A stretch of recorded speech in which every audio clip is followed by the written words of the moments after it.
சேவை சாப்பிட்டுக்கிட்டு இருந்த மயில் பெட்டை மயிலை பார்த்த உடனே தோகையை விரித்து ஆட போயிடுச்சு.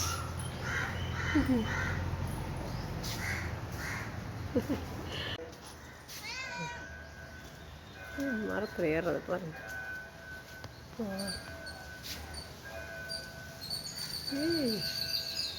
இவ்வளோ உயரத்தில் ஏறிக்கிட்டு இருக்கடா. கருப்பு கருப்பு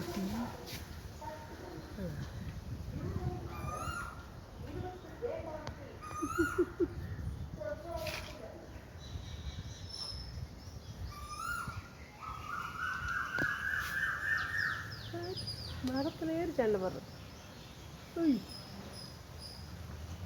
ஏண்டா கருப்பு பயங்கரமான ஆளு.